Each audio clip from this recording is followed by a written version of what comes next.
ये base of all maths का geometry है, दो पार्ट है, अलजेब्रा और ज्योमेट्री। तो इसमें तुम लोग पढ़ रहे हो पार्ट 15 समानांतर रेखा, पैरेलल लाइंस। तो इसके बारे में तो बतला दिए हैं। समानांतर रेखा, दो समानांतर रेखा को कोई तीसरी रेखा काटती है तो एकांतर कोण समान होता है, लेकिन ये नहीं बतला है शायद। यानी कौन कौन सा एकांतर कोणों की जोड़ी है ये बतला दिए हैं, संगत कोणों की जोड़ी बतला दिए हैं, अंतः कोणों की जोड़ी भी बतला दिए हैं। तो इसके बाद पहले ये क्वेश्चन देखो, दर्शावे की यानी दिखलाइए कि एक रेखा के समानांतर खींची गई सभी रेखाएं एक दूसरे के समानांतर होती है। इसको अच्छा से समझ लो, क्योंकि आगे आने वाले हिसाब में समानांतर रेखा का जबरदस्त घुसपैठ है।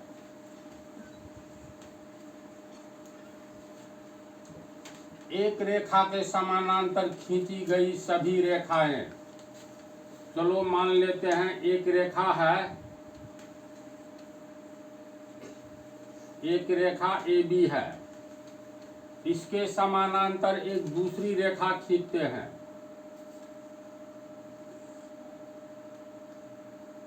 CD। तो AB समानांतर CD खींचे हैं, AB समानांतर CD खींचा। इसका अर्थ क्या हुआ? इसका अर्थ हुआ समानांतर रेखा के बीच में दूरी समान होती है। कहीं भी हम लोग दूरी लेंगे तो समान दूरी होगा। यानी मान लो ये दोनों समानांतर रेखा है तो दोनों के बीच की दूरी समान होगी, क्योंकि परिभाषा में ही हम बतला दिए हैं समान अंतर पर चलने वाली रेखा को समानांतर रेखा कहते हैं। मान लेते हैं ये दूरी 2 cm 2 सेंटीमीटर है, तो समानांतर रेखा आगे की ओर बढ़ाते चले जाएंगे अनंत तक, तो पर भी 2 सेंटीमीटर ही न दूरी होगा। कभी नहीं और कहीं नहीं समाप्त होने वाली रेखा को समानांतर रेखा कहते हैं, चाहे आगे की ओर बढ़ाई जाए या पीछे की ओर।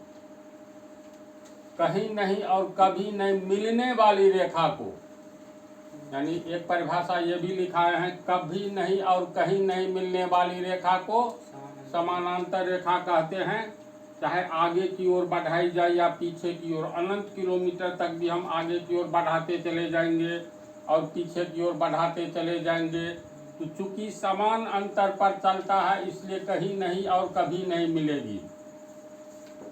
तो AB समानांतर CD खींचे, फिर AB समानांतर एक और रेखा खींचेंगे। मान लो ये MN रेखा खींचते हैं, AB के समानांतर MN खींचे, यानी AB समानांतर MN खींचा।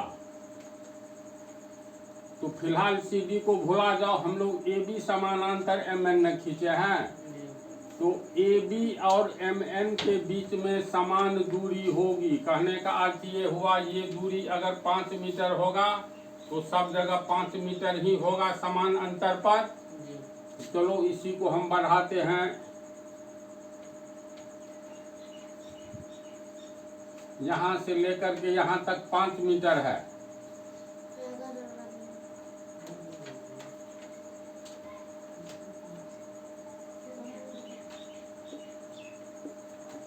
तो ध्यान से देखो, समानांतर रेखा के बीच की दूरी समान होती है। AB समानांतर MN खींचे है ना, इसका मतलब AB और MN के बीच में ये दूरी समान होगी। तो ये दूरी 5 मीटर है। ध्यान से देखो, ये 5 मीटर है, जिसमें ये 2 मीटर है, तो ये बचा हुआ 3 मीटर होगा।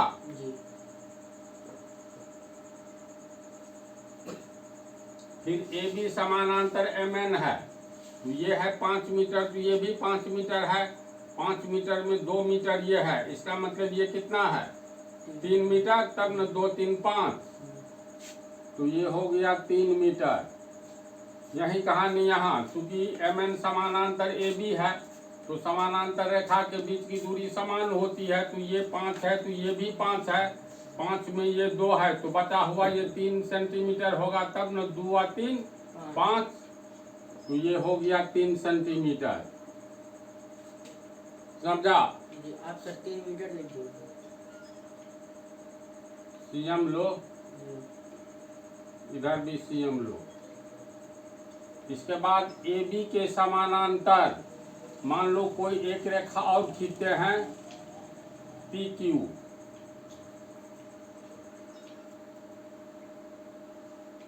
पी क्यू रेखा खींचे, ए बी समानांतर पी क्यू बनाए हैं, तो ए बी समानांतर पी क्यू खींचा।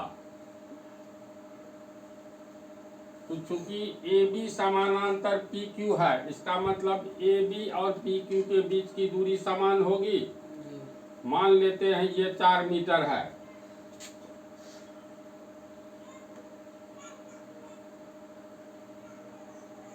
तो ए बी और पी क्यू के बीच में समान अंतर यानी ये 4 है, तो सब जगह 4 होगा। जी तो ये 4 मीटर सीएम 4 सीएम मानेंगे, इधर सीएम माने हैं। तो ये दूरी भी 4 सेंटीमीटर ही होगी। समान अंतर पर चलने वाली रेखा को समानांतर रेखा कहते हैं। तो ये दूरी भी 4 सेंटीमीटर ही होगी। बोलो ऐसा होगा? तो देखो ए बी के समानांतर सी डी खींचे, ए बी के समानांतर एम एन खींचे, ए बी के समानांतर पी क्यू खींचे। लाइन देखो, एक रेखा के समानांतर, ए बी एक रेखा है, इसके समानांतर हम लोग कई रेखाएं खींच सकते हैं, अनंत रेखाएं खींच सकते हैं। तो क्वेश्चन के अनुसार एक रेखा के समानांतर खींची गई सभी रेखाएं एक दूसरे के समानांतर होती है। ए बी के समानांतर सी डी खींचे तो ए बी समानांतर सी डी हुआ, ए बी के समानांतर एम एन खींचे तो ए बी समानांतर एम एन हुआ, फिर ए बी के समानांतर पी क्यू खींचे तो ए बी समानांतर पी क्यू हुआ।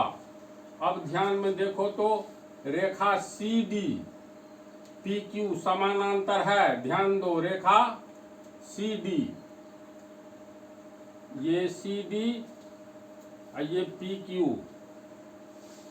समानांतर है। तो इसलिए है सी डी और पी क्यू के बीच की दूरी देखो, 2 व 4 6, यानी ये 6 सेंटीमीटर दूरी है। फिर सी डी या पी क्यू के बीच में यहाँ देखो 4 और 2 6, 4 और 2 6, यानी सी डी और पी क्यू 6 सेंटीमीटर के अंतर पर चल रहा है आगे की ओर। इसका मतलब सी डी समानांतर पी क्यू होगा, सी डी समानांतर पी क्यू होगा। इसके बाद सी डी समानांतर ये एम एन है कि नहीं सो देखना है। सी डी और एम एन के बीच में दूरी 3 सेंटीमीटर 3 सेंटीमीटर 3 सेंटीमीटर 3 सेंटीमीटर के अंतर पर चल रहा है।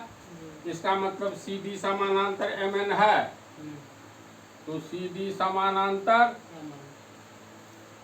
M N. पुनः एम एन और पी क्यू को देखो, एम एन और पी क्यू समानांतर रेखा है कि नहीं है। तो पता लगेगा कैसे, जब समान अंतर पर चले तो 3 और 2 5 और 4 9, एम एन और पी क्यू के बीच में अंतर देखो 9 सेंटीमीटर, 3 2 5 4 9, 3 2 5 4 9, 3 2 5 4 9, यानी एम एन और पी क्यू 9 सेंटीमीटर के समान अंतर पर चल रहा है। इसका मतलब एम एन समानांतर पी क्यू होगा।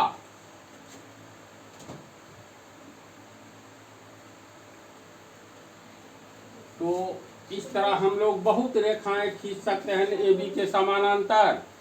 तो यहाँ पर क्लियर है, एक रेखा के समानांतर हम जितनी भी रेखाएं खींचती है सभी रेखाएं एक दूसरे के समानांतर हो गया। देख लो, यहाँ दिखला दिए सी डी समानांतर पी क्यू हो गया, ए बी के समानांतर सी डी खींचे, ए बी के समानांतर एम एन खींचे, फिर ए बी के समानांतर पी क्यू खींचे।